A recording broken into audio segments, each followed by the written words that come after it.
et bienvenue dans le monde numérique, le podcast, oui, votre podcast sur Digimon, dans toute sa splendeur, où l'on aborde tous les sujets, que ce soit les animés, les goodies, les jeux vidéo ou que sais-je encore. Et comme à chaque fois et comme chaque jeudi, je ne suis pas seul, non, je suis en charmante compagnie. Je suis accompagné de l'irrésistible et du sublime François. Toujours plus, bonjour Aldric. Toujours plus, voilà. Et une fois n'est pas coutume, comme ces dernières semaines, sommes-nous accompagnés, François? Ben je crois pas, ou alors on a perdu quelqu'un en route, je sais pas. Ah non, on est que deux, ouais. Un podcast où nous ne serons que seuls parce que nous n'avons pas trouvé de... En intimité, tu vois. Voilà, juste en duo, que du duo, parce que nous n'avons pas trouvé de collaborateur pour nous rejoindre sur le thème du jour qui va plaire ou déplaire en fonction de vos appétences. Bah, je trouve que c'est intéressant d'en parler justement quand on est dans cet entre-deux un petit peu. Là, on en parlera juste après, je pense. On va faire un petit point commentaire. Oui, faisons le point de commentaire, je suis tout à fait d'accord, comme ça, c'est fait. Tendoeg et Gilwak qui nous demande quel est le nom, donc sur le podcast de Digimon vs Pokémon, quel est le nom du manga Pokémon dont vous parliez? Apparemment ça se passe sur plusieurs années et les personnages grandissent, cela pourrait m'intéresser. Merci d'avance dans l'attente de votre vidéo. Alors mon cher ami, sache qu'il s'appelle Pokémon La Grande Aventure, que c'est un manga édité depuis le début des années 2000. Aujourd'hui il est surtout édité chez Kana, je crois, sur des gros volumes. Donc tu en as pour chaque jeu, hein, rouge, vert, bleu, or, argent, émeraude, saphir et rubis et compagnie. Et c'est vachement passionnant parce qu'en effet ça se passe sur plusieurs années, les héros grandissent au fur et à mesure. Donc du coup au début rouge il a 10 ans, dans la partie or et argent il en a 12, et après il en a 14 et ainsi de suite. Donc vraiment les personnages accompagnent le cheminement des choses. Pour l'anecdote, avec François ici présent, nous avions fait un manga dub Pokémon, donc du coup je dirigeais une adaptation du manga dub, donc sous forme de vidéo avec des voix, une immersion et tout ça. On a fait pas mal de chapitres, c'était un succès de malade sur YouTube, j'étais vachement content, voilà, j'avais beaucoup plus de succès qu'avec Digimon, et il s'est passé une chose horrible. François, que s'est-il passé? Eh bien, toute la chaîne a été complètement bannie. Voilà. Et fun fact, absolument pas par les ayants droit de Pokémon, mais par quelqu'un qui s'est fait passer pour l'ayant droit de Pokémon et qui a striké toutes les vidéos du coup. Donc il me reste une vingtaine de chapitres finalisés, voilà, bien au chaud de mon côté, mais du coup, on a malheureusement arrêté le projet parce que du coup, c'était parce que ça passait sur YouTube qu'il y avait un vrai intérêt de le faire. Après, voilà. Ceci étant dit, tu nous as donné un autre commentaire, tu dis... Cassette Beast est un jeu que je trouve partage pas mal de similitudes avec Digimon. Je ne connais pas Cassette Beast, donc moi non plus. J'irais bien faire une petite recherche après pour regarder ce que c'est. Tout à fait. Toujours sur le même podcast, on a Chris du Loop TikTok. Oh, ah, vos pseudos les gars. Des fois c'est dur à dire. Chris du Loup TikTok, 100% d'accord avec vous. Depuis gamin et dès son apparition et malgré la VF de l'époque, Digimon est devenu mon numéro 1, rien que pour l'histoire plus adulte et mature. Merci encore à vous pour votre podcast. PS, je suis pas d'accord avec le PS mais je le lis quand même.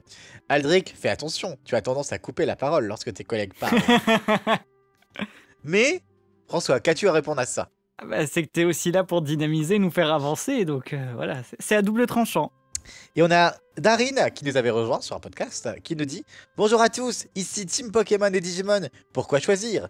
Quelques points. Au Japon, les concepteurs étaient pleinement conscients de la popularité de Pokémon et ont fait pas mal d'ajustements pour que les licences soient différentes. Ça a bien fonctionné chez eux, mais chez nous, pas du tout comme vous l'avez expliqué. Quand on est enfant ou ado, à mon époque, on aime bien les sujets clivants, car c'est une période où on se cherche une personnalité. Il suffit de voir la fameuse guerre des jeux vidéo Sony versus Nintendo. Logique qu'il y ait un conflit avec ces deux franchises. Dans ma jeunesse, on était pas mal à savoir jouer aux jeux de cartes Pokémon, car il y avait un jeu vidéo et tout le monde s'achetait le starter pack avec les règles. Sacha mérite clairement Ondine, oui, haha. Mais moi, je lui préfère Macronium, Latias, Capucine ou NJ. Pourquoi sortir avec une fille qui se comporte comme une fille, alors qu'il a toujours eu un truc avec les Pokémon et les garçons manqués? D'ailleurs, il y a un truc qu'on n'a pas dit. Il y a un truc qu'on n'a pas dit la semaine dernière que je voulais donner dans le podcast parce qu'on était tombé, je ne me souviens plus ce que c'était, mais il me semble que c'était une interview de japonais qui parlait de Pokémon et Digimon. Et j'avais été très très très surpris de voir ça. Mais alors je pense que ça concernait plus l'animé que vraiment les jeux et tout ça. Mais au Japon, l'animé Pokémon était considéré plus comme étant un animé pour les filles, alors que Digimon était considéré comme étant un animé pour les garçons. C'est quelque chose que je trouve incroyable parce que chez nous, on va dire un peu limite les deux, c'était pour plutôt axé, on va dire, pour les garçons, quoi. Mais au Japon, il y avait apparemment un peu cette image où les On l'a Pokémon... abordé quand on a fait parler de la pièce de théâtre où les comédiens qui jouent dedans, c'était les ça, filles oui. notamment. C'était les filles qui disaient ça, ouais. Exactement, c'était les filles qui étaient interviewées, ouais, et qui disaient qu'effectivement, voilà, Pokémon avait ce côté plus mignon, kawaii, voilà, que les Digimon qui étaient un peu plus edgy. Ça rejoint l'idée que Melofé était censé être la mascotte et pas Pikachu. Et du coup, Melofé, mais justement, que du coup, c'était peut-être trop poussé dans le côté girly et donc que après, c'était remplacé par Pikachu. Ouais. Deux autres commentaires. Donc Vesperia qui nous dit: salut, je vois plus une ressemblance avec Final Fantasy que Pokémon. Par exemple, Final Fantasy World, il y a des créatures comme les Chocobos, les Pampas, et on dirait Piomon et Togemon. Refia me fait penser à Sora de Digimon. Dans Kingdom Hearts, Kairi me fait penser à Ikari. Et dans Beyblade, Kai a un air de Yamato. Et je préfère largement Digimon. Alors moi, j'ai pas vraiment joué à Final Fantasy, donc je sais pas quoi dire. Moi non plus. Ah bon. Les fans, on vous laisse commenter. À vous dans les commentaires. Et enfin, Alti nous dit: moi, je ne vois pas de rivalité, mais une complémentarité. On est d'accord. Je suis très content d'avoir eu la méga évolution dans Pokémon. J'avais l'impression que mon univers préféré et un autre que j'aime beaucoup fusionnaient, vu que ça rappelle forcément la Digivolution. Ouais, c'est juste que ça a donné un peu plus de grain à moudre pour ceux qui étaient en mode l'un copie sur l'autre. Voilà. Mais bon. Bouh. Des attaques faciles, quoi. Tout à fait. Et ben, on a fait un peu le tour des commentaires du dernier podcast. N'hésitez pas d'ailleurs à en ajouter à chaque fois dans les podcasts que vous écoutez. Nous, on est toujours, on prend plaisir à les lire et en répondre aussi. Donc le sujet du jour, c'est Digimon Adventure, mais pas la version de 99, mais la version 2020. Parce que un 5 avril 2020, un dimanche, on a eu la joie de voir popper, notamment en simulcast grâce à ADN et Crunchyroll à l'époque, donc un nouvel animé de Digimon Adventure qui se présentait comme étant un reboot, donc une nouvelle adaptation, une nouvelle version de la première saison de l'animé, donc avec les personnages iconiques que sont Taichi, Yamato, Sora et les autres, avec la particularité en plus d'avoir commencé sa diffusion en plein Covid, donc il y a eu 3 épisodes diffusés qui en plus formaient un bloc en eux-mêmes, une interruption de quelques semaines avant de reprendre parce que à l'époque, pandémie oblige, plein de choses se sont mises à l'arrêt, donc c'était il y a longtemps, c'était il y a 4 ans, mais finalement voilà. Pour l'anecdote, c'était juste avant que toi et moi on se rencontre. Du coup, les 3 premiers sont sortis, on s'est rencontrés et ensuite on a eu la suite. C'est vrai. C'est vrai, c'est quand on a lancé le fandom du coup. Tout à fait. Et donc du coup, une nouvelle version de Digimon Adventure. Alors, qu'à l'époque, j'ai moi suivi de près, parce que je faisais des critiques chaque dimanche. Alors pour contextualiser, l'épisode sortait à 9h sur l'une des plateformes. Je regardais l'épisode à 9h pile. À 9h30, j'étais sur mon ordinateur, j'écrivais ma critique, je faisais des screenshots des épisodes, j'enregistrais ensuite ma voix off de mes critiques vidéo pour la chaîne Game Geek. Et entre 11h et midi, était postée la critique de l'épisode. J'étais tellement au taquet que j'étais la première personne à sortir à chaque fois les critiques, on était 3 à l'époque à suivre, et je suis le seul à avoir fait les 67 épisodes parce que mes comparses, Tifalia et les autres que j'embrasse, mais ils ont pas suivi jusqu'au bout parce que autant il y avait une hype de malade au début, autant il y avait une énergie de fou, autant sur la cadence on a perdu des gens en route parce que contrairement à la première série, on n'avait pas 54 mais 67 épisodes. Et d'ailleurs, François, je ne révélerai pas un secret si je dis que tu fais partie de ceux qui ont quitté le navire. Exactement. C'est ce que j'allais dire. Moi, un petit disclaimer quand même au tout début, c'est que je n'ai pas regardé la série et je n'avais absolument pas l'intention de la regarder entièrement pour pouvoir faire ce podcast. Je suis allé jusqu'à l'épisode 35 quand même, qui est l'apparition d'Angel Woman. Mais je n'ai pas fini la série, mais j'ai quand même du coup suivi chaque semaine ce qui se passait. Donc j'avais regardé, je crois que ce que tu disais, c'est qu'il sortait des résumés d'épisodes Je crois qu'il spoilait un petit peu, genre je sais plus, 4 ou 5 épisodes, les 4 ou 5 épisodes suivants, quelque chose comme ça. C'est ça, on avait toujours des résumés sur 6, voire même 8 épisodes à l'avance. Voilà. Et ça permettait un peu de voir la direction qu'allait prendre. J'ai suivi quand même les résumés et je suivais les critiques que tu faisais chaque semaine. Donc voilà. Même si je n'ai pas vu les épisodes, je sais ce qui se passe à l'intérieur et j'ai un avis à partager. D'ailleurs, pour l'anecdote, moi je vais vous. Donc c'est marrant aussi de faire ce podcast parce que j'ai fait les critiques. J'avais fait des lives pendant la série et à la fin de la série où j'avais fait. Les vidéos sont toujours disponibles sur la chaîne Game Geek avec d'autres fans comme Tifalia, Darin, Chanabug et tout ça pour discuter en long, en large, en travers du reboot. Aujourd'hui, moi je l'ai vu qu'une fois le reboot, donc je l'ai vu en diffusion donc 2020-2021 en même temps que sa diffusion. Je ne l'ai pas revu depuis. À ta différence avec toi, c'est que pour préparer le podcast, j'aurais aimé avoir le temps, mais j'ai pas eu le temps en fait. Je me suis pas replongé dedans, j'ai pas réécouté mes critiques, mais toi, tu as eu la joie de te réenchaîner les 67 critiques. Oui, je suis allé réécouter tout ce que tu avais raconté. Parce que tu critiquais, mais en soi, tu quand même résumais pas mal l'épisode, donc voilà, ça permettait moi de me remettre un peu les idées en place. Et je faisais des petits focus sur des petits éléments de détail par-ci par-là. Et donc, du coup, voilà, 4 ans après ça, qu'est-ce qu'on en pense? Voilà, surtout qu'à l'époque, autant. François, je donne la balance que tu as bien résumé. En écoutant mes critiques, je trouve que tu as résumé un peu mon état d'esprit de l'époque sur 1 an et demi. Donc, vas-y, dis-le nous. Eh ben, c'est que la hype était très, très, très présente au début. A commencé un peu à s'estomper et puis à partir de la moitié de la série est tombé aux oubliettes à plus jamais. Et je crois sincèrement qu'il y a très peu de gens de notre entourage qui vont se refaire 2020 un jour. Je serais curieux d'ailleurs de savoir dans les commentaires s'il y a des gens qui regardent ce podcast sur Adventure 2020, si vous avez revu la série déjà depuis sa première diffusion. Je serais très curieux de le savoir. Moi aussi, je serais très curieux de le savoir parce que du coup, moi je suis allé jusqu'au bout. C'est vrai que en fait, j'étais plein d'espoir quand la série était annoncée. En fait, il y a eu Last Evolution Kizuna, hein, pour rappel. Le reboot a été annoncé. Déjà, ça paraissait incroyable et improbable qu'on ait une nouvelle version. Donc, on aurait pu espérer dans un premier temps avoir juste la même série, mais refaite un peu comme Sailor Moon Crystal, qui est finalement la même série que Sailor Moon, mais plus fidèle au manga, donc du coup plus propre, avec de beaux dessins. Ils auraient pu, je pense totalement. Alors après, parce que bien évidemment qu'il va y avoir un débat sur le débat, on va dire, éternel entre est-ce que c'était plus intéressant de faire vraiment un reboot qui se détachait complètement de l'original ou de refaire l'original tel quel. Franchement, je pense qu'ils auraient pu, justement ce que je disais, en réactualisant, en mettant les enfants dans le contexte actuel avec les technologies actuelles. Je pense qu'ils auraient tout à fait pu faire un remake du coup de Adventure qui parle aux enfants d'aujourd'hui et qui aurait pu être tout à fait très intéressant parce que j'anticipe un petit peu ce dont on va parler, je pense un peu plus tard, mais Adventure 99 ne brillait pas par ses qualités techniques, vraiment. Il brillait plus par son scénario et son scénario et ses personnages. Tout à fait.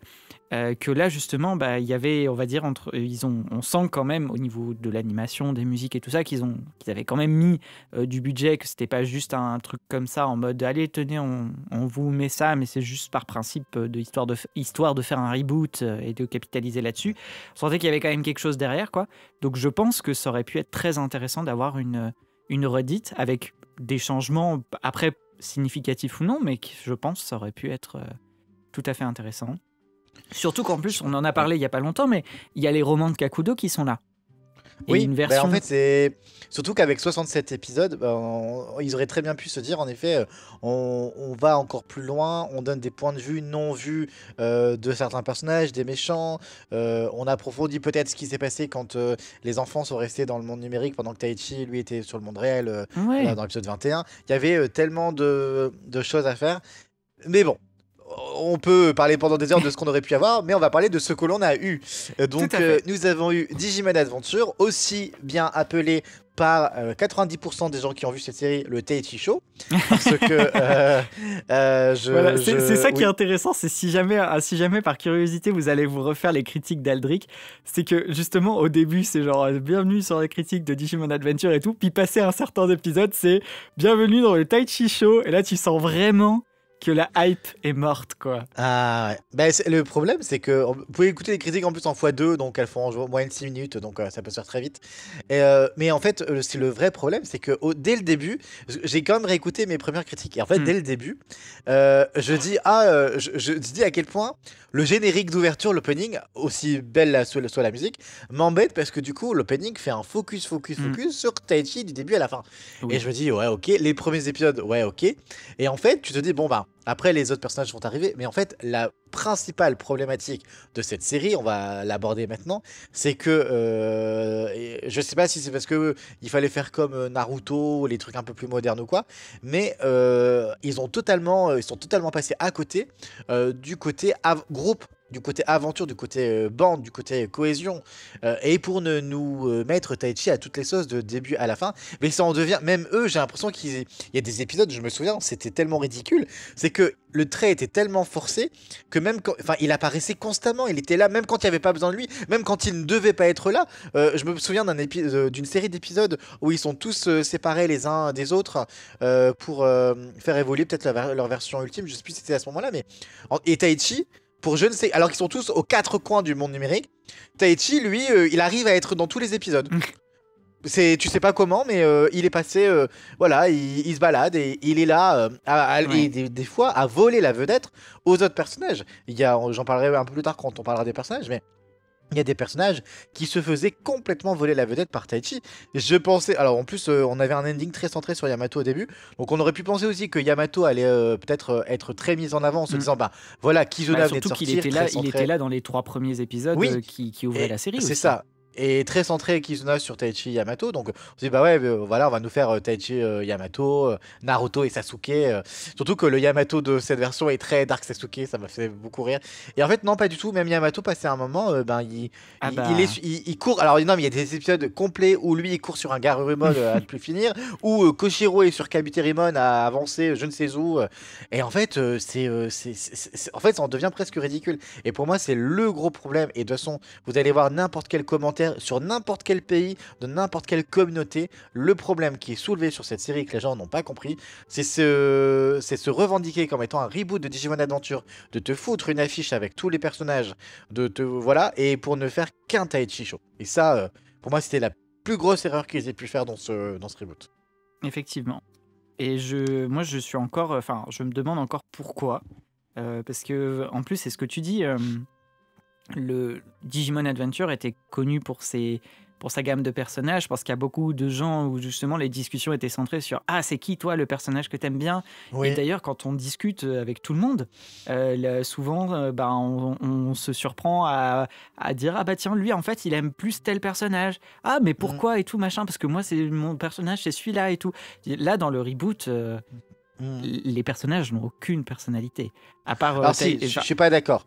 Certains en ont et je vais revenir après. Mais en fait, le problème, c'est que quand tu fais ce genre de série, en fait, tu veux déployer ton audience, et en fait, c'est quand tu as la chance d'avoir une série, un animé ou que sais-je, avec un casting choral, j'ai envie de te dire, tu dupliques tes chances d'avoir des fans et d'avoir des gens qui vont t'attacher, qui vont suivre des fois le truc juste pour un personnage. Alors c'est pas qu'ils n'ont pas de personnalité, mais c'est qu'ils sont complètement sous-exploités, et je pense sous-exploités. Et ça a fait fuir les gens, et c'est une des raisons, parce que tu l'as dit, cette série avait de qualité, mais d'animation, même les musiques, l'animation et les musiques étaient top, techniquement parlant, l'animé était cool, était beau, était vraiment propre, et ça donnait vraiment envie, mais à côté de ça, par un scénario...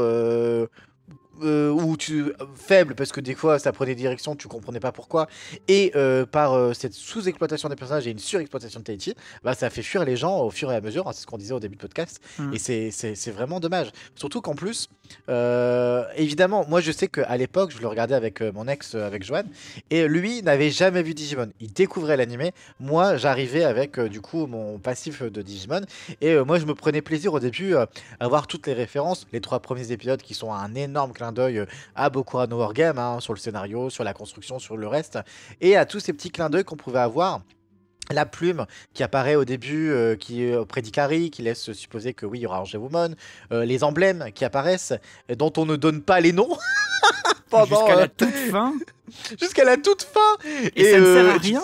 Parce que... et qui ne servent à rien, parce que du coup, en plus, ils débloquent les stades d'évolution à une rapidité. Épisode 10 ou 11, je crois, on est déjà à Metal Greymon, Metal Garurumon et tout. C'est assez fou.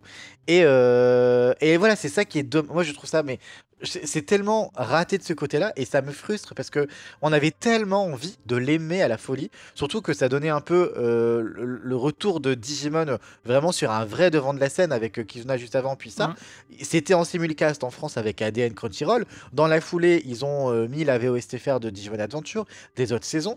Ça aurait pu vraiment signer un vrai retour, notamment en France. Et d'ailleurs, ça a été finalement un vrai retour dans d'autres pays comme les États-Unis. Mais ça n'a pas pu atteindre le but de faire des ventes de fou parce que l'animé était biaisé.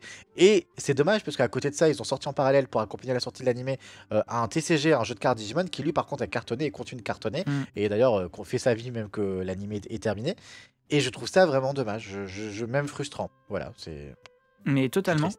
Totalement, ça aurait pu être le grand retour, mais au final, je crois que d'ailleurs, quand on regardait justement les réactions des fans, il me semble qu'il n'y a que les Américains qui ont aimé. Mais alors, je me suis longtemps. Tous les Latinos ont détesté, en tout cas. Ah, bah ça c'est clair, mais. Et c'est eux la plus grosse communauté. Et je me suis justement demandé pourquoi, et je me dis, mais c'est certainement parce que du coup, les Américains qui sont très attachés à leur doublage américain avec tout ce qu'on sait, voilà, la version Saban. Bah en fait là c'était la première fois qu'on leur proposait du Digimon sérieux en fait avec les personnages de 99 parce que ceux qui ont grandi avec la série de 99 et tous ceux qui sont nostalgiques de la VF, je les entends, d'accord, ok, mais vous ne pouvez pas me dire que la version Saban peut se regarder avec des yeux d'adulte, c'est impossible. Et là, du coup, ce qu'on leur a offert aux États-Unis, bah, c'est ça, c'est ce qu'ils attendaient un peu. C'est une version avec des vrais enjeux, des personnages qui ont des situations sérieuses, qui sont confrontés à des situations sérieuses, chose qui était toujours désamorcée dans la version Saban. Donc, je pense que c'est peut-être pour ça que les Américains ont certainement plus accroché que les autres. Voilà. Et nous, effectivement, le fait je pense qu'effectivement le retour de Digimon en France a été certainement un peu entaché par ça. Il y a d'ailleurs, moi, on en parlait régulièrement, mais la VF de 2020 qui était prévue, ou en tout cas, d'après les sources qu'on avait, était même en production. Il me semble que c'était même allé jusqu'à ce que des épisodes qui ont été enregistrés. Mais pareil, qui a disparu dans les confins de... Voilà, donc, on n'a jamais vu la couleur. Hein. Non, parce que la série a été diffusée à la télé sur G1, je crois, cette chaîne-là. C'est ça. Mais c'était en VOSTFR, et donc on n'en a jamais vu la couleur de cette VF. On nous l'a souvent demandé, d'ailleurs, la petite anecdote, c'est mais pourquoi vous faites une VF de la série d'origine alors que vous auriez pu faire la VF de l'Adventure? Bah, en fait, si on avait fait la VF d'Adventure, le gars qui joue Taichi, bah, oh là là, qu'est-ce qu'il aurait eu du boulot. Hein. Oh là oui. Ouais, Nicolas Charnabog disait souvent, putain, si lui il était payé à la ligne, mais qu'est-ce qu'il serait riche. C'est vrai.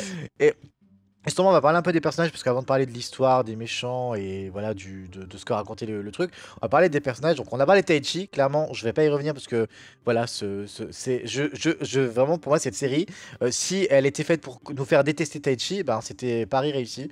Parce que il arrive un moment où tu ne peux plus le voir en peinture, il devient juste agaçant. C'est vraiment voilà, agaçant. Et on a les autres personnages. Alors, tous sous-exploités, on est d'accord. Et en fait, mais il y en a qui ont été vraiment plus mal aimés que d'autres. Je vais prendre l'exemple de Sora.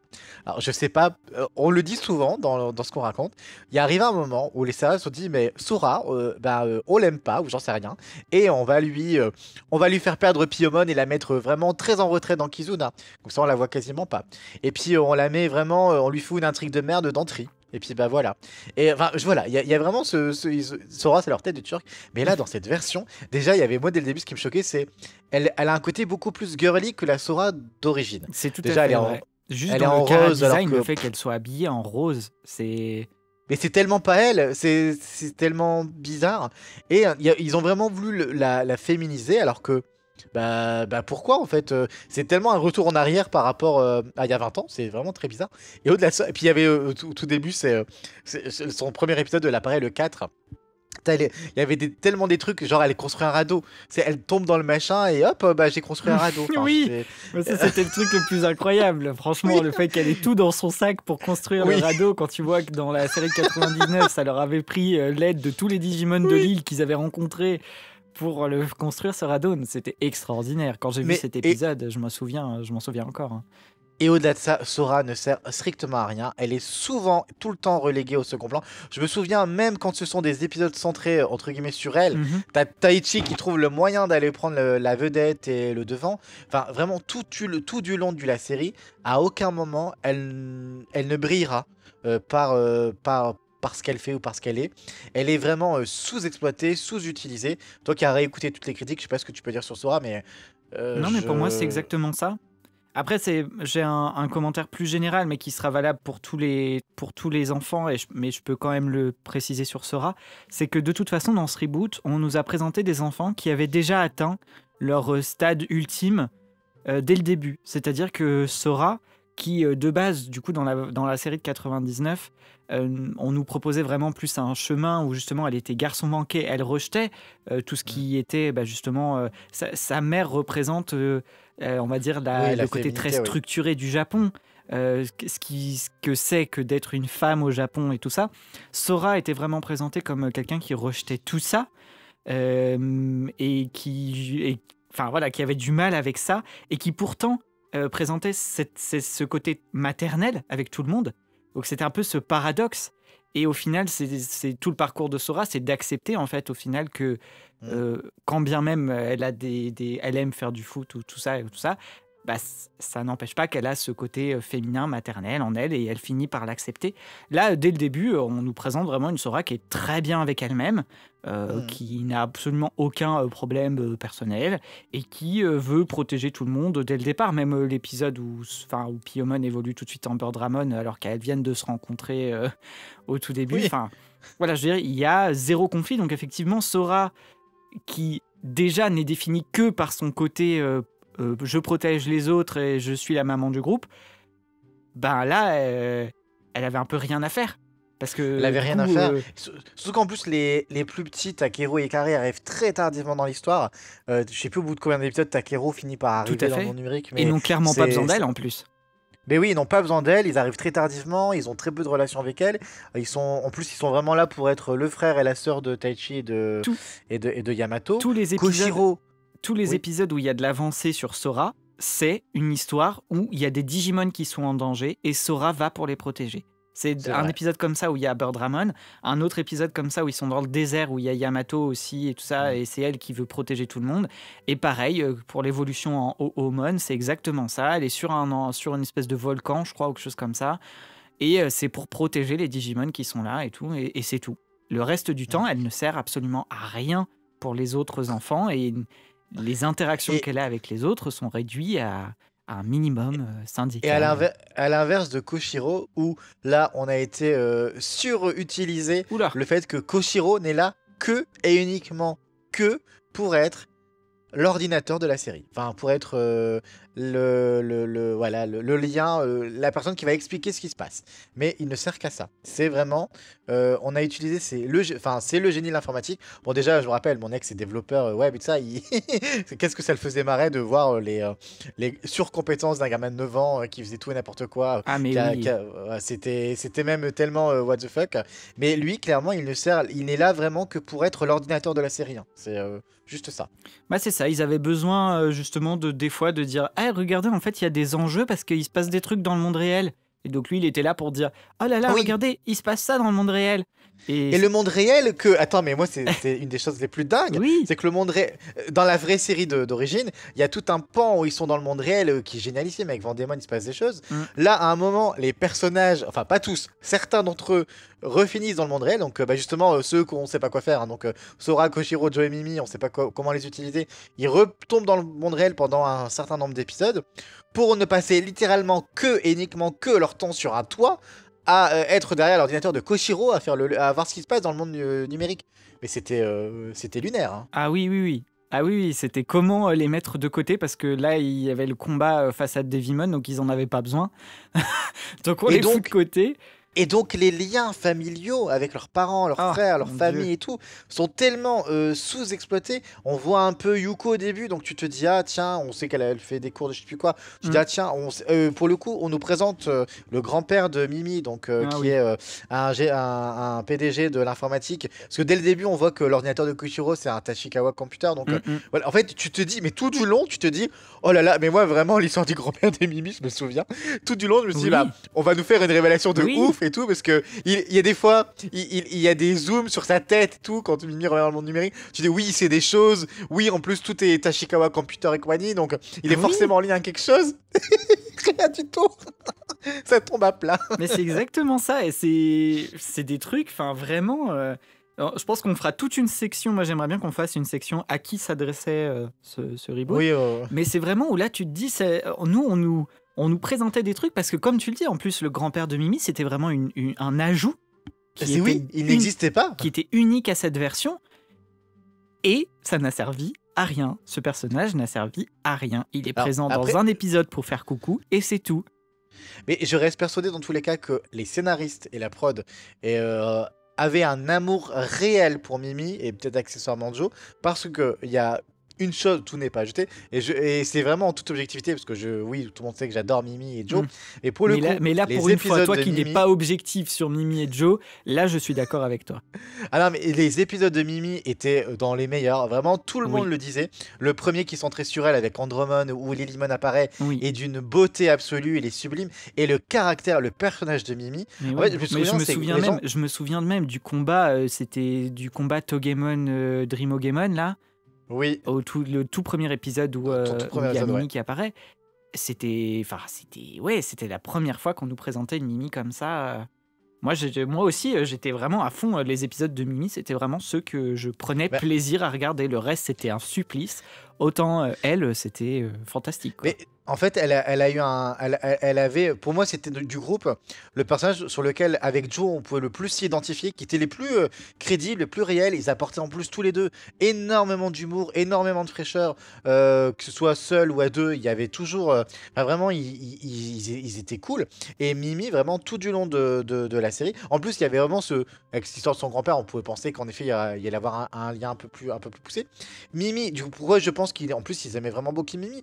C'est Mimi la seule une des seules qui a une évolution alternative à Togemon, avec Panchomon contre Etemon, qui a des dans l'histoire en fait une vraie histoire, même si c'est pas assez suffisant, mais en tout cas elle a une vraie histoire tout du long, et elle a vraiment des épisodes méga intéressants, et Joe aussi, une personnalité qui ressort, en tout cas qui a du relief, parce que je mets au défi à quiconque de trouver des fans de Sora, Takeru et Ikari dans cette version. Voire même Yamato, oui. Même Yamato. Et justement, Mimi, je me souviens parce que Tifalia, qui elle avait surtout en tête la version française de Saban, et où elle détestait Mimi, et qui disait à l'époque, mais qu'est-ce qu'elle avait adoré la Mimi de ce reboot. Je sais à quoi je lui répondais, mais en fait c'est la Mimi de la série d'origine. C'est juste que du coup, parce qu'en fait Mimi, voilà, c'est une gamine gentille, c'est une gamine pleine de bons sentiments, qui est là pour aider, mais qui en même temps qui est franche et qui est sincère, qui dit ce qu'elle pense, et qui est elle-même en fait, qui est naturelle. Oui. Et donc du coup c'est vrai qu'elle amène un vrai peps de bonheur. Et Joe, qui du coup par ses réactions très drôles et très poussées sur qu'est-ce que je fais là, j'ai peur, enfin voilà. Bah en fait ces deux-là pour moi ils incarnaient vraiment le côté crédible de la série, parce que qu'est-ce qu'il y avait des choses qui n'étaient pas crédibles. C'est les combats, on s'envoie des boules de feu et des méga attaques. Parce que du coup, dans cette série, tous les personnages passent leur temps à être sur leur Digimon pendant les attaques. Chose que je trouve géniale au demeurant, parce que je pense que la première série, c'était compliqué de le faire en termes d'animation. À part sur la fin, moi, voilà, le combat final de 99 était extraordinaire. Et je pense que c'est là ils se sont dit, tiens, comment faire pour intégrer les humains plus dans les combats. C'est une bonne idée sur le papier. Oui, mais là, ça a été tellement fait à tout va, mais ils passent leur temps à se prendre des grosses attaques de malades dans la tête, à tomber de centaines et de centaines de mètres depuis... Yamato et pendant des épisodes, ça tombe. Yamato face à Devimon qui tombe d'un étage d'un immeuble de 7 étages, mais franchement... Et en fait, c'est les Avengers. On en rigolait, mais c'est les Avengers. C'est des super-héros. Ils n'ont aucune blessure, ils n'ont aucun coup, ils ne meurent pas. Enfin, non. C'est irréalisable. Mais tout à fait. Alors que justement, dans 99, on nous avait bien expliqué, notamment dans l'épisode 19, que les enjeux étaient réels dans le monde numérique. Et quand moi, je me souviens de l'épisode où Icaris se fait capturer, quand elle est face à Vandemon, tu sais en plus de quoi Vandemon est capable, il y a des vrais enjeux, quoi. Là, oui, effectivement, t'as l'impression que eux, il peut absolument rien leur arriver, quoi. Tout coule sur eux, quelle que soit la chute qu'ils vont faire ou quelle que soit l'attaque qu'ils vont se choper. Mais c'est ça, et du coup, c'est ça que je trouve vraiment dommage, c'est que pour finir sur les personnages, il y avait des choses à faire avec certains, ça n'a pas été fait. Ceux qui s'en sortaient le mieux, ben en fait finalement, on les laissait quand même sous-exploiter parce qu'il fallait vraiment nous mettre du Taichi à tout va, quitte à avoir un épisode uniquement sur Taichi avec je ne sais pas combien de Taichi. Je sais pas si tu te souviens de cet épisode, mais où il y avait plein de Taichi. Enfin vraiment, t'avais l'impression que un épisode là, un peu centré sur Agumon quand même pour faire un peu du neuf. Oui. Ouais. Oui, parce que alors les Digimon, on n'a pas parlé mais des Digimon. Alors oui, bah pareil. Alors ça a toujours, même si la série s'appelle Digimon, on sait qu'on suit avant tout des humains plus que des Digimon. Mais pareil, les Digimon, il y a quelques nouveautés qui sont essayées avec par exemple Patamon qui va d'abord évoluer en Pegasimon plutôt qu'en Gemon, donc avec une alternative. Je l'ai dit avec Palmon qui peut évoluer en Ponchomon plutôt que Togemon et tout ça. Leur stade parfait et ultime qui sont atteints beaucoup plus vite. Les stades ultimes où ils sont tous méga géants, Rosemon, Garurumon, ils font 3 tonnes quoi.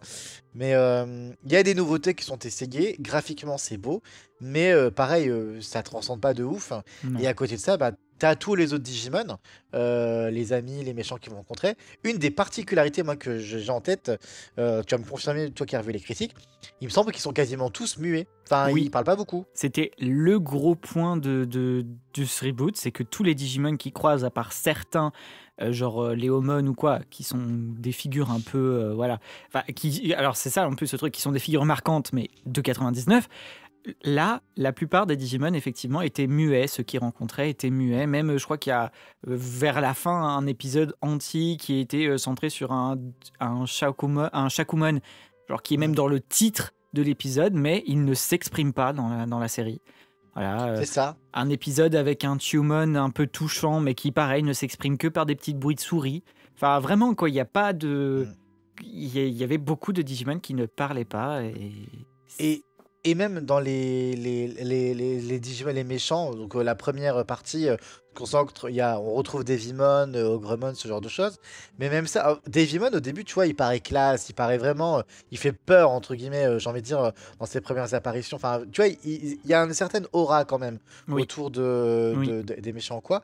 Mais pareil, alors si je me souviens bien, peut-être tu peux me rappeler, c'était quoi l'histoire avec Devimon et Angemon? Alors, c'est un truc qui a jamais vraiment été exploité à fond. Enfin, en tout cas, en plus, au tout début, quand tout l'arc Devimon, il y avait justement cette histoire de chercher le Digimon sacré qui se trouvait être Angemon, et on sentait qu'il y avait une connexion entre eux. Et bien plus tard dans la série, il y a genre un épisode où c'est Devimon qui revient pour annoncer à Takeru et Angemon qu'il y a une grande catastrophe qui arrive. Et dans cet épisode, apparemment, on a un background, mais très vite expédié, que... Alors, j'espère que je ne vais pas dire de bêtises, mais en même temps, y a-t-il vraiment des fans de cette série ? Point d'interrogation. Que, en fait, lors de la Grande Guerre qui s'est passée il y a très longtemps, une des plumes d'Angemon s'était retrouvée corrompue et était devenue, en fait, Devimon. En gros, Devimon est l'ombre d'Angemon. Oui. Voilà. Mais d'ailleurs, tu parles de la Grande Guerre, mais c'est ça en fait. Au début, franchement, la série, elle te mettait quand même des mystères, des prophéties. On parle pendant des lustres de la Grande Guerre et tout. Et en fait, franchement, sur le papier, comme ça, tu te dis, ouais, et tout, c'est vachement cool et tout. J'ai envie de voir. Et en fait, finalement, c'était quoi la Grande Guerre ? Alors, c'est pareil, et c'est ça qui est incroyable, c'est que oui, on te hype de fou pour des trucs où justement, enfin voilà, on te présente, on a l'impression qu'il y a un grand background, on te met le méchant en plus qui était Devimon, on te le présente avec exactement ce que tu disais, une aura qui était folle, on te présente Ogremon qui était là, tu te disais, waouh, on va vraiment...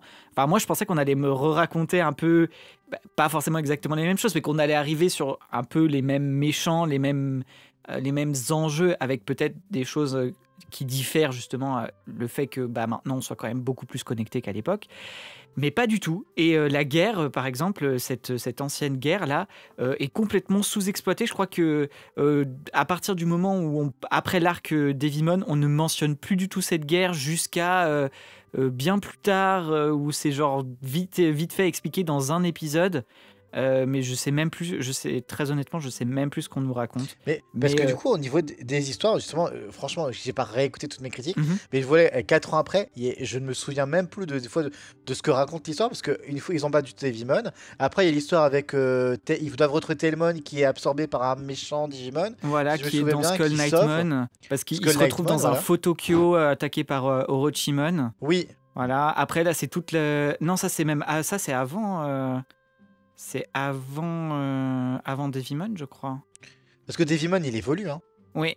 Non, en fait c'est ça, c'est du coup ils se retrouvent dans un faux Tokyo, après ils vont battre Devimon. C'est pour ça qu'il y a un truc très bizarre où justement les autres enfants... Il y a ce truc un peu de...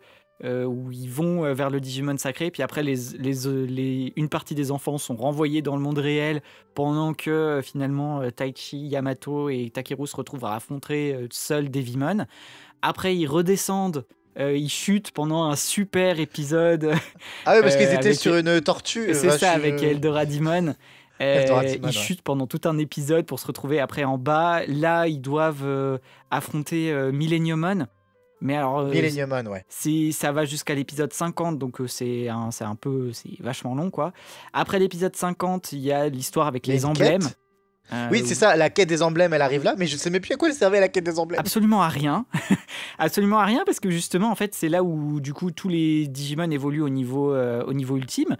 Sauf que ça sert un peu à rien, parce que les emblèmes sont vite fait dit par... c'était Wisemon, à un moment, qui mentionne les emblèmes et tout, mais c'est tout, quoi.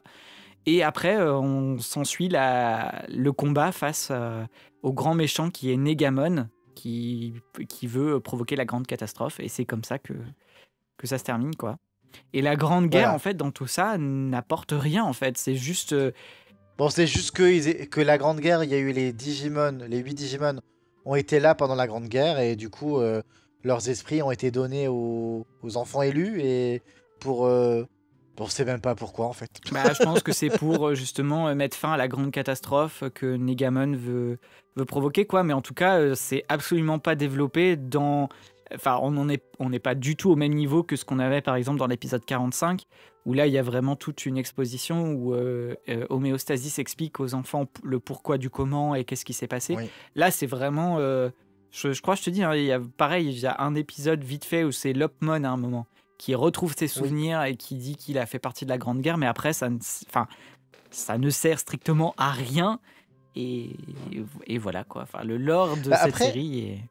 Après, moi, de mémoire, il y a un truc qui me choque aussi dans cette série, qui m'a choqué, c'était la faculté qu'ils avaient à tuer des Digimon sans en être affectés. Alors pareil, on revient à la série d'origine, où voilà, on prend juste le dernier arc, la mort des Digimon, mais les affecte tellement au plus haut point. Mimi érige des tombes, ça... Après, je mettrais quand même un petit point là-dessus, c'est que je trouve que c'est très zéro tout, ça, de pas tuer des Digimon. Parce qu'au final, dans la saison 1, quand c'est des méchants Digimon, ils ont aucun problème à les tuer. Mais là, dans cette série-là, ils en ont tué 5 fois plus que dans la série d'origine. Ah, largement. Justement, tous les Digimon qu'ils rencontrent au tout début de la première partie... on les tue. Il n'y a pas d'emblème, il n'y a pas de roue noire ou d'engrenage noir ou quoi, non, on les tue. Il y a des épisodes un peu tristes où la mort d'Andromon, voilà, elle est somme toute touchante. Ogremon meurt aussi finalement, parce qu'il devient gentil lui à un moment. Ogremon meurt face à en fait, c'est Devimon qui envoie le premier Et Léomon, il meurt dans cette série, je me souviens plus. Comment? Et Léomon, il meurt dans cette série, je me souviens plus. Non, il reste vivant jusqu'à la fin. C'est pour ça que la série est mauvaise, une série où Léomon ne meurt pas, voilà. Mais il sert pas à grand chose, parce qu'il est là au tout début quand il cherche. Il apparaît quand il cherche le Digimon sacré. Puis après, il est plus trop là jusqu'à la fin. Il sert pas à grand chose, quoi. Puis j'avoue que ils ont rencontré plein de Digimon en plus tout du long, mais je vais comparer, mais ça a pas la même aura que la première série. Et non, parce que déjà il parlait pas. Mais oui, mais dans la première série, les alliés qui se sont faits reviennent dans le dernier arc, les aider, certains meurent et tout ça. Et il y a un vrai truc autour d'eux. Là, en vrai... Il y a un réel impact émotionnel où justement, quand Piccolomon revient, ça a une signification. Quand Shumon dans le 40 revient, ça a une signification aussi. Et c'est normal que ça les affecte. Là, il n'y a rien. Je sais qu'il y a un épisode où justement, c'est l'apparition de Héraclès Kabuterimon, là, où...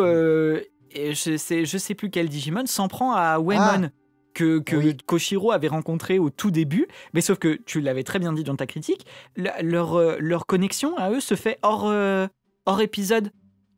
Donc en fait, avoir fait revenir par exemple ce Waemon qui en plus je crois ne parle pas ou très peu, en étant justement le point sensible de l'épisode qui fait évoluer Atlur Kabuterimon en Héraclès Kabuterimon, ne marche pas. On n'a pas vu. Voilà. Mais de toute façon, c'est un peu comme ça avec tout. Moi, je me souviens, un des épisodes où j'ai rigolé devant, alors que c'était la scène d'évolution de Tantomon en Kabuterimon.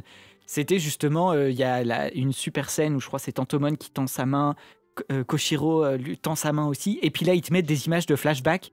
Mais ils ont rien à mettre dans ces images de flashback. Ils te remettent les 3 scènes qu'ils ont eues ensemble depuis le début de la série. Et j'étais en mode, mais ils sont sérieux. C'est vrai. Ah là. Mais y a d'autres trucs un peu what the fuck. Moi, le truc qui m'avait traumatisé, c'était Tonosama Gekomon qui veut épouser Gomamon. Pourquoi voilà. À quel moment et pourquoi? Mais alors, et c'est là aussi que je trouve incroyable, c'est que pour moi, cette série a été écrite à l'envers. C'est-à-dire qu'un épisode comme ça où Tonosama Gekomon veut faire de Gomamon son épouse, là, c'est l'épisode 53.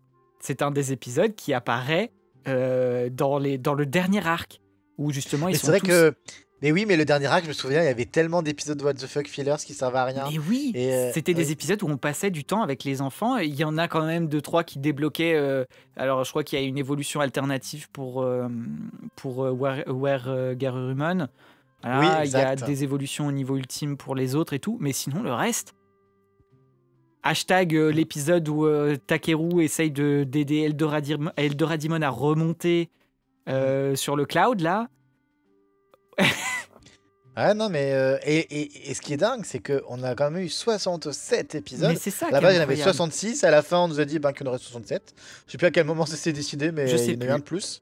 Je sais plus, mais je crois qu'à ce moment-là, le dernier épisode avait été accueilli comme « Oh putain, encore un de plus !» Encore un, ouais, c'est ça, ouais. Mais à la fin, tout ça pour nous, tout ça pour ça. Et la fin, la conclusion, je me souviens même plus des dernières scènes. Ils deviennent quoi à la fin du dernier épisode? Dans le tout dernier épisode, alors je sais plus comment est. Je crois que la scène de séparation dans le 67 se fait genre hyper vite, genre salut, à bientôt. Et puis en fait, on découvre après, en fait, on découvre que Koshiro a travaillé sur sur un portail numérique et les Digimon sont dans le monde réel. Et ça se termine avec Taichi qui est dans le monde numérique avec Agumon et qui fait allons-y Agumon. J'avais totalement oublié et donc. Mais en fait, juste là, le fait est que je me suis pas refait mes critiques et je me suis pas refait les épisodes. Mais en fait, et pourtant, Dieu sait que j'aime Digimon, mais j'ai totalement oublié ce qui se passait dans cette série, quoi. Mais surtout qu'en plus, c'est un autre truc, tu vois, c'est comme tu le dis. En plus, il y a eu l'arc où les Digimon sont dans le monde réel n'a pas eu lieu. Donc le fait que les Digimon restent dans le monde numérique et que les humains soient dans le monde réel aurait été tout à fait logique, mais non, ils font intervenir les Digimon, même si les images, je crois, sont pas, genre c'est pas hyper clair que genre Palmon est avec Mimi juste à côté, ça fait un peu, je crois qu'on voit un peu, on les voit passer ou quoi, voilà. Ah, mais on a l'impression qu'ils sont dans le monde réel, et t'es en mode, ok, d'accord, pourquoi pas. Et à côté, on avait, je l'ai dit, des belles images, de la belle musique. Il y a eu, voilà, ça avait un très beau créneau de diffusion le dimanche matin. Le dimanche matin. Nous, c'était c'était podcasté c'était simulcasté à travers le monde et tout ça.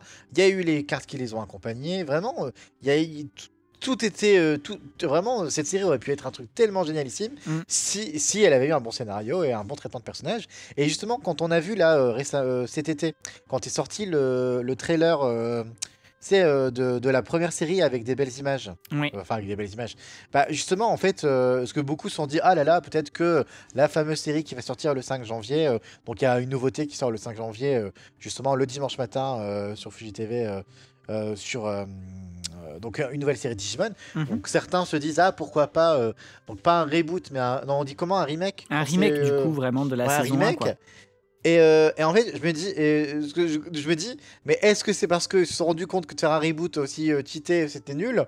Et pourquoi pas, hein, parce qu'en fait, quand tu vois ces images, tu te dis, oh là là, mais en effet, s'ils n'avaient pas fait un reboot, mais un remake avec 67 épisodes, donc en allant plus loin, plus approfondi, tout ça, mais pour moi, ça aurait été une tuerie. Pour moi, ça aurait été un carton absolu. Hein. Vraiment, on s'en souviendra encore aujourd'hui. Moi, je pense certainement que ça aurait pu très bien marcher parce que. Enfin, vraiment, je ne sais pas si on peut faire une transition mieux que ça. sur à qui s'adresse ce reboot. Mais alors, déjà, moi, je voudrais juste faire taire une partie des gens qui disent qu'on ne devrait pas comparer 2020 à 99. Il y en a qui disent oui, mais c'était vendu comme ça. Oui. Alors déjà, pour moi, c'était vendu comme ça. Mais après, on va nous dire que non, c'est un reboot. Il faut le séparer de ce qu'on voit en 99. Il faut pas prendre ça comme une... Enfin, faut pas comparer les deux. Alors... Bah ok, tu veux comparer les deux, bah juste le 2020, c'est nul. Voilà. non, mais juste, histoire de faire taire ces critiques, les comparaisons entre 2020 et 99 sont faites par la série elle-même et tout le temps. Oui. D'accord. Les 3 premiers épisodes sont un remake de Boku no Wargame. L'épisode 2 s'appelle littéralement Jeu de guerre. Ok. Le premier ennemi est Devimon. Excusez-moi. Il y a Ogremon. Oui, après, qu'on retrouve des Digimon, qui soient dans les saisons, ok. Mais là, je veux dire, on nous remet, alors déjà, on nous met les mêmes personnages, mais on nous remet le même ennemi aussi, le premier ennemi très charismatique, Devimon, on nous remet ça trait pour trait. Je vous rappelle que l'épisode où le premier affrontement, vraiment, où là, les enfants se retrouvent face à Devimon, en 2020, s'appelle Devimon, le messager des ténèbres, qui est littéralement le titre de l'épisode 8 de l'apparition de Devimon dans la série de 99. Et nous avons, vers la fin, alors je ne sais plus exactement quel épisode, mais je crois que c'est l'emblème du courage, un épisode où Taichi refait la rencontre d'un Botamon et le fait évoluer en un Greymon géant. Si ça, c'est pas une référence non plus au premier film, je ne comprends pas. Il n'y a pas un épisode où il devient Mugen Dramon aussi? Il y a un épisode, oui, c'est face à Devimon, où justement, quand c'est la première fois où il atteint pas vraiment le niveau de Wargreymon, mais comme s'il pouvait à un moment avoir les pouvoirs de Wargreymon, on voit effectivement Mugen Dramon pendant l'évolution, vite fait. Mais voilà, je veux dire, on peut pas me dire, moi, après tout ça, qu'on peut pas comparer les deux. Je veux dire, tout est fait, genre même dans la série elle-même, eux s'amusent à faire des clins d'œil comme ça à la série de base, donc voilà. Et là où justement je suis complètement moi choqué par ce reboot et que je comprends pas à qui il s'adresse, c'est que pour les fans de 99, comme tu l'as dit, avoir du Taichi Show alors que justement nous on est attaché à tous ces personnages là, c'était tout sauf satisfaisant. Il y avait pour les nouveaux, pour les gens qui ne connaissaient pas Digimon, les nouveaux venus, on ne leur expliquait rien. Rien. Alors du coup, je me souviens de mon ex de l'époque, enfin de toute façon j'en ai eu qu'un des ex, mais qui regarde en même temps que moi, ne connaissait pas. Bon, je pense qu'il a abandonné en même temps que toi à l'époque la série, mais il ne comprenait rien. En fait, si j'étais pas là pour des fois lui expliquer l'histoire, les emblèmes, les machins quoi, il ne comprenait rien. Et moi, l'ancien fan de la première heure, je n'étais pas satisfait. Lui, potentiel nouveau fan, il n'aimait pas. Donc dans tous les cas, voilà, le constat est fait, c'est qu'en effet, ça ne s'adressait ni aux anciens, ni aux nouveaux, peut-être éventuellement des enfants, et encore, il y avait des combats, c'était joli, il y avait des monstres, pourquoi pas, mais en même temps, tu vois, à l'inverse d'un Pokémon, si on doit comparer à Pokémon, Pokémon, tu viens dans n'importe quel épisode, tu comprends plus ou moins. Là, non, en fait, c'est pas une série où tu arrives dans n'importe quel épisode et t'arrives à te raccrocher au wagon, non, il y a quand même des histoires qui sont passées avant tout ça, donc... Mais non, je suis d'accord avec toi, on ne sait pas à qui ça s'adressait. Et ce qui est paradoxal, c'est que cette série bouge beaucoup plus que 99, Oui. Tous les épisodes, c'est des combats, tous les trucs, voilà, bam, bam, bam. Et puis il se déplace énormément. Attends, il bouge beaucoup plus. Alors, et puis je l'ai pas dit, un des trucs qui est le plus énervant, c'est la séparation des personnages. Je pense que c'est on se retrouve et hop, l'épisode après, on se sépare. On se retrouve, on se sépare. On passe son temps à séparer les personnages, à les mettre aux quatre coins du monde. Par contre, on trouve le moyen que Teichi, lui, soit dans tous les épisodes. Voilà. Et un autre point, justement, qui est alors justement paradoxal par rapport à ça, c'est que du coup, la série de 2020, quand tu la regardes, tu as l'impression qu'elle traîne en longueur. Mais pourquoi ? Parce qu'en fait, quand les personnages ont un objectif, bah, ils mettent toujours 150 ans à y arriver. Alors certes, il y a plein de combats sur le chemin et tout, machin, ils rencontrent plein de Digimon et tout ça, mais en fait, les Digimon sont muets. Et alors, on va faire une parenthèse très rapide sur les méchants, mais les méchants ne sont pas développés du tout non plus. C'est-à-dire que Devimon, il est méchant, mais en plus, on ne sait même pas pourquoi. Voilà. Millenniumon, il est présenté comme cette immense... Et d'ailleurs, le combat en soi est très bien. Enfin, quand tu vois cet énorme Millenniumon et tout, tu te dis, waouh, ah ouais, là, les enjeux sont énormes et tout. Mais en fait, Millenniumon, il est passable parce que on nous a absolument expliqué, on nous a rien expliqué sur ce méchant. Il n'a pas de temps d'écran et il parle pas. Donc j'ai envie de dire, quand on voit en 99 des méchants comme Etemon, même s'il était passable, on a Vendémon qui est quand même le méchant le plus charismatique. Bah on nous le présente, on sait ce qu'il veut faire. Même quand il est pas là, on a sa menace qui plane tout le temps. Enfin. Les enjeux sont vraiment présentés et très bien présentés. Que là, dans cette série, tu sens pas, en fait, tu as l'impression qu'ils doivent aller à un endroit, mais tu sens pas, du coup, effectivement, c'est ça, c'est vraiment la menace qui plane. Quand dans le dernier arc de 99, ils reviennent dans le monde numérique, tu as les Dark Masters qui sont là. Bah, tous les épisodes où il y a les Dark Masters, tu as une espèce d'aura très particulière, une sorte de pression qui est là. Tu sais qu'ils sont là, qui planent, et qui peuvent attaquer à tout moment, tu vois. Là, dans cette série, il n'y a pas ça du tout. Et il n'y a strictement aucun méchant qui n'est développé. Tu n'as, je crois que même, tu as Negamon à la fin, qui au final est le premier ennemi qu'ils affrontent au tout début de la série. Donc, en soi, donc on aurait pu se dire, bah, vu qu'il apparaît au tout début, il aurait pu être développé sur toute la série, avoir justement cette espèce d'aura particulière où tu as l'impression que tout a été manipulé par un grand méchant derrière et tout, et puis se retrouver face à lui à la fin en mode vraiment grosse confrontation finale et tout. Mais là, même pas, ça ne marche pas parce que on nous a absolument rien développé. Je voudrais aussi revenir sur un élément que je trouve important, c'est sur les motivations du grand méchant. Parce qu'au final, dans 2020, il y avait un message qui était un peu plus actuel, qui en soi n'était pas mauvais. En fait, le grand méchant Negamon nous expliquait qu'avec Internet, il y avait beaucoup de méchanceté en ligne, que les gens n'étaient pas très gentils les uns les autres en ligne, et que donc, du coup, c'est pour ça que Negamon voulait en fait s'en prendre au monde réel pour, je suppose, punir les enfants, enfin punir les enfants, non, punir tout le monde, punir les humains de cette mauvaise utilisation d'Internet. Et je trouvais que c'était pas mal, c'était un bon message qui marchait bien avec les enjeux actuels. Mais malheureusement, face aux enfants élus de 2020, ça ne fonctionnait absolument pas. Parce que les enfants n'ont jamais été, on nous a jamais présenté les enfants confrontés à ça, tu vois. Et surtout, comme justement la série passe son temps à les séparer, on n'a jamais vraiment cette entraide et cette connexion qui justement pouvait faire le contrepoids à Negamon, qui disait qu'Internet apportait justement du négatif, alors que justement ça aurait pu montrer que eux apportent du positif.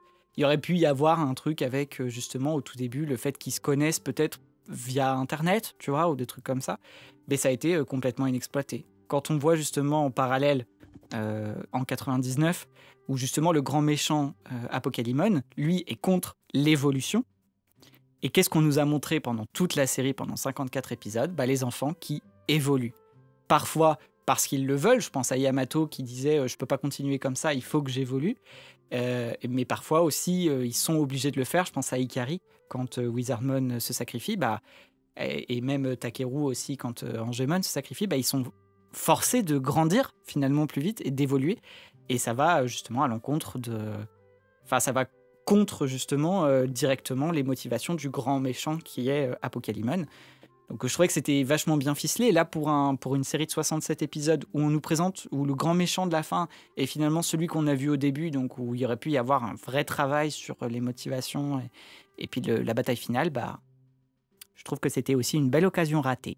Très bien, voilà. D'accord, je te rejoins. J'avais totalement oublié les motivations du méchant, mais d'accord.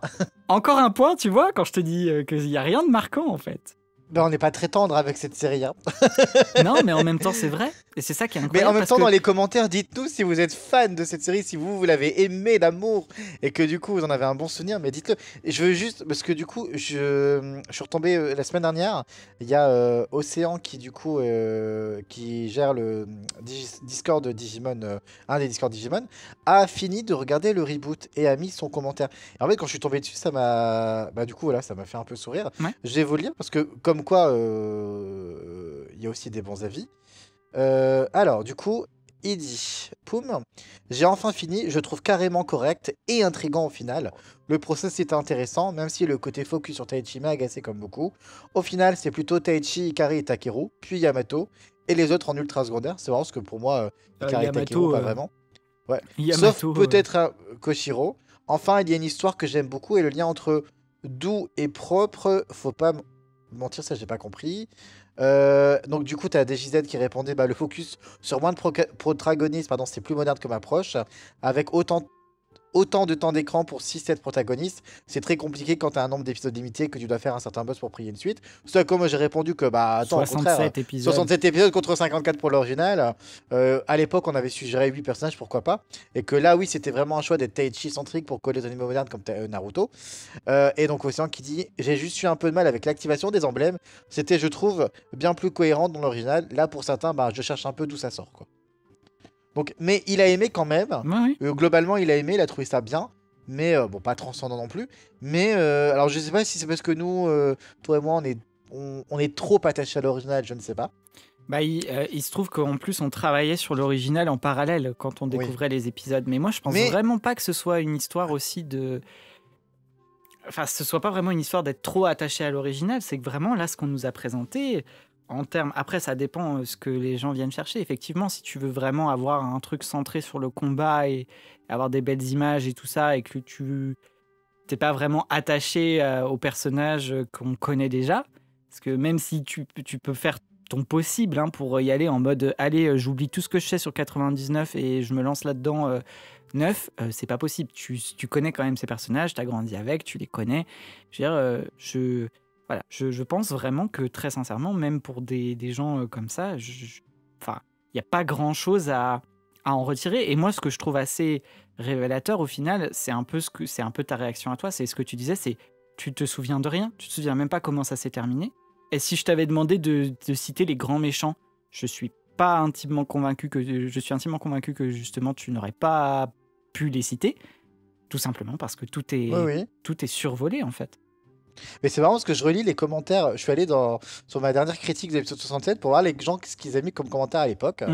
Et il y en a qui du coup font des commentaires sur la série. Donc il y en a qui disent comme ces points négatifs ont été à raison déjà évoqués de très nombreuses reprises dans les commentaires des vidéos. Donc là il veut se concentrer sur le positif. Donc je suis rapide, mais il dit que graphiquement c'est superbe. Bon voilà, il détaille toute la partie graphique, mais ça c'est vrai. Les formes méga sont proprement introduites. Je n'ai pas du tout aimé la façon dont les formes méga ont été introduites dans Tri. Atteindre un nouveau niveau, c'est un process long qui intervient après une certaine lutte, blablabla. Donc lui il a aimé ça. De nouvelles évolutions ont été introduites. Donc c'est vrai qu'avec le reboot, donc il cite Blitzgreymon, Kresgarurumon, Ponchomon, Goldaramon, Ophanimon. Donc c'est vrai qu'il y a eu tout cela. La série reste fidèle à l'œuvre originelle tout en essayant de s'en distancer. Exemple, le rôle des symboles, il n'est pas aussi clair dans cette série, mais ils n'ont pas bêtement repris celui de la série originale. Globalement, les caractères des personnages sont les mêmes, on retrouve les mêmes éléments, mais les histoires, malgré leurs défauts évidents, sont différentes. Pour ma part, j'ai toujours eu l'impression de regarder une série Digimon Adventure, car les mécanismes généraux sont presque tous les mêmes. Et bon, après, c'est un commentaire sur moi, donc c'est gentil. Et quelqu'un d'autre qui nous dit, qui disait à l'époque, qui trouve que l'équilibre combat final contre le boss, transition post-combat de retour à la vie quotidienne était bien géré dans le final. Qu'il espère voir une saison 2, du coup, avec les gens de Zero Two. C'est vrai qu'à l'époque, beaucoup de gens espéraient voir une saison 2. Et c'est pour ça aussi que je trouve que c'est intéressant de faire un petit podcast maintenant, parce qu'on va bientôt avoir de nouvelles informations. La semaine prochaine, d'ailleurs, je crois que c'est le 17 octobre. Oui, c'est ça, oui, tout à fait. Le Comic-Con, on devrait avoir des infos. Donc, est-ce qu'on aura des infos justement sur la série qui va sortir en janvier? Voilà. Qui, d'après l'image, nous semble être plus connectée à 02, mais du coup, une saison 2 au reboot est en soi pas forcément hors de la table, quoi. Nous, je sais qu'en tout cas, toi et moi, on l'espère pas, mais en tout cas, c'est possible. Oui, c'est possible. Après, du coup, je regarde en même temps, je lis les commentaires. Après, l'animation ressort tout le temps comme le point fort. Ah, mais oui, les évolutions. Le point faible, c'est les personnages et le scénario, globalement. Même s'il n'y a que Taichi et Yamato, Agumon et Gabumon qui ont le droit à des magnifiques séquences d'évolution, on ne peut pas nier qu'effectivement, l'animation était quand même magnifique, quoi.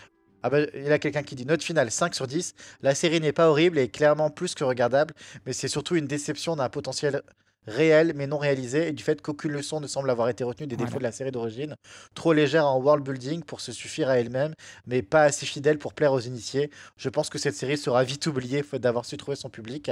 Mais sur une note plus positive, le final de la série me fait espérer un potentiel lien avec Ghost Game, l'exposition de nombreux enfants au combat avec Negamon, l'incursion de ce du coup on sait que c'est faux.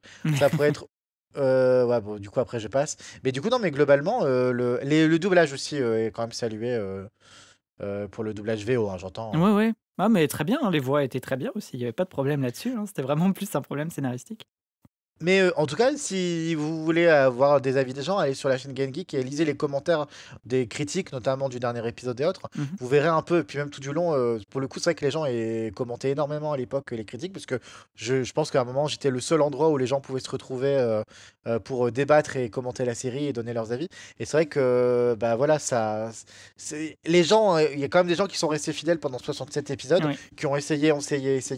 Voilà, tout n'est pas à jeter. Je pense que la note 5 sur 10, elle est assez bonne. Je pense que c'est ce que je donnerais aussi. Ouais, moitié-moitié. Voilà, moitié-moitié, parce que tout n'était pas à jeter, mais trop de défauts. Tout à fait. Trop de défauts. Et donc, j'espère que le 17 octobre, nous aurons. C'est jeudi prochain. Jeudi prochain. Bon, je suis pas sûr qu'on aura quelque chose à annoncer dans le podcast de jeudi prochain. En tout cas, au podcast d'après, peut-être qu'on aura des choses à vous dire sur le 5 janvier. Et donc, la nouvelle série qui sera peut-être un reboot, un remake, une suite, on ne sait pas. Mais tout ce qu'on sait, c'est que c'est lié à Adventure. Tout à fait. Maintenant, à vous de faire vos pronostics dans les commentaires. Mon cher François, c'était plaisant d'être que tous les deux en tête à tête. Tout à fait. Quel sera le sujet la semaine prochaine? Aucune idée. Très bien. Comme d'habitude, si vous souhaitez nous rejoindre pour commenter sur un podcast, sur un sujet particulier, dans les commentaires, vous voulez qu'on parle d'un sujet particulier dans les commentaires, vous voulez nous dire que vous nous aimez dans les commentaires, vous voulez nos numéros de téléphone dans nos commentaires. Bien sûr, bien sûr.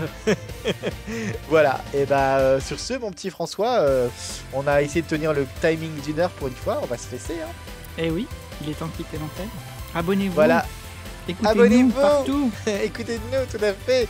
Et comme d'hab, on nous retrouve sur YouTube, sur Deezer, sur tous ces trucs-là. Et puis, on vous dit à la semaine prochaine. Bye bye. À la semaine prochaine.